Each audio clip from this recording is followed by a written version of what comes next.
സുഹൃത്തുക്കളെ നമസ്കാരം. നമ്മൾ എത്ര വലിയ ആൾക്കാർ ആണെങ്കിലും ചിലപ്പം ചില അബദ്ധങ്ങൾ പറ്റും.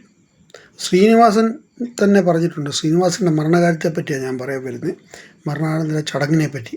അതുകൊണ്ടാണ് ഞാൻ പറയാൻ വരുന്നത്. ശ്രീനിവാസൻ തന്നെ ഒരു ഇൻ്റർവ്യൂ പറഞ്ഞിട്ടുണ്ട്, നമുക്ക് ഒരബദ്ധം പറഞ്ഞു, ഇനിയിപ്പം അത് പറ്റത്തില്ല, പിന്നെ നമുക്ക് അബദ്ധം പറ്റും എന്ന് പറഞ്ഞ പോലെ അദ്ദേഹം മരിച്ചു കഴിഞ്ഞിട്ട് അദ്ദേഹത്തിൻ്റെ അന്ത്യകർമ്മങ്ങൾ അർപ്പിക്കുന്ന ഒരു സമയത്ത് ഒരു കള്ളസ്വാമി അവിടെ വലിഞ്ഞു കയറി അദ്ദേഹത്തിൻ്റെ ആ കർമ്മങ്ങൾ പുള്ളി സ്വയം അങ്ങ് ഏറ്റെടുത്തു. അവിടെ കൂടി നിന്ന് പ്രഗത്ഭന്മാരായിട്ടുള്ള പുള്ളിയുടെ മക്കൾ, അവരെ പറഞ്ഞിട്ട് കാര്യമില്ല, അവരുടെ ഒരു മാനസികാവസ്ഥ വേറെയാണ്. അതല്ലാതെ അദ്ദേഹത്തിൻ്റെ കൂടെ വർക്ക് ചെയ്ത ആൾക്കാർ, എന്താ പറയുക, രഞ്ജി പണിക്കരൊക്കെ ഈ യൂട്യൂബുകാരെയൊക്കെ മാറി നിൽക്കാനൊക്കെ പറയുന്നത് കേട്ടു. അവർക്കൊന്നും ഈ സ്വാമിയെ തിരിച്ചറിയാൻ കഴിഞ്ഞില്ലയോ? അല്ലെങ്കിൽ ഇങ്ങനെയുള്ള പ്രഗത്ഭരായിട്ടുള്ള സിനിമാക്കാരൊക്കെ ഉണ്ട്, അവർ ഈ കള്ളസ്വാമിയെ തിരിച്ചറിയാൻ കഴിഞ്ഞില്ലയോ? ഇയാളെ ഇവിടുന്ന് മാറ്റാനുള്ള ഒരു കടമ അവർക്കൊന്നും ഇല്ലായിരുന്നു. ശ്രീനിവാസൻ ഏതായാലും മരിച്ചു കിടക്കുന്ന ശ്രീനിവാസൻ എഴുന്നേറ്റ് ഇയാളുടെ കർണക്കുറ്റിക്കിട്ടെണ്ണം പോയിക്കാൻ ഉള്ള ഒരു ചാൻസ് ഇല്ലാതെ പോയി. അല്ലെങ്കിൽ തീർച്ചയായിട്ടും അദ്ദേഹം അത് ചെയ്തേനെ. ഈ മലയാളികൾക്ക് ഏറ്റവും പ്രിയങ്കരനായ ഒരു നടനായിരുന്നു.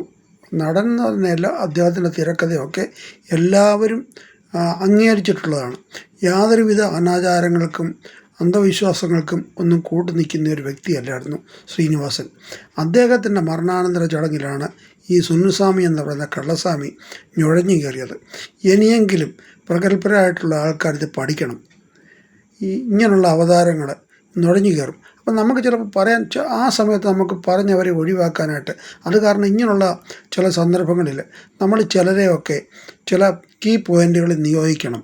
ഇങ്ങനെയുള്ളവർ വരുമ്പോൾ, അല്ലെങ്കിൽ ഒരു മരണാനന്തര ചടങ്ങുകൾ കൈകാര്യം ചെയ്യാനായിട്ട് ഒരു ടീം വേണ്ട, ഒരു 3-4 പേരെ നിയോഗിക്കണം. നമ്മളിങ്ങനെ ആയിരിക്കണം നമ്മൾ ചെയ്യേണ്ടത്, അത് ആ രീതിയിലേ ചെയ്യാവൂ. അല്ല ഇങ്ങനെയുള്ള പോഷകന്മാരെയൊക്കെ കയറ്റി ആ ചടങ്ങ് അലങ്കോലമാക്കേണ്ട ഒരു ഗതികേട് വന്നതിൽ വളരെയധികം വേദനയുണ്ട്. ഒരിക്കലും സംഭവിക്കാൻ പാടില്ലാത്തതാണ് സംഭവിച്ചത്. ഇതിൽ അത്യധിക വേദനയോടുകൂടി ഞാൻ ഈ കാര്യം എല്ലാവരോടും പറയുന്നു. നന്ദി, നമസ്കാരം, ജയ് ഹിന്ദ്.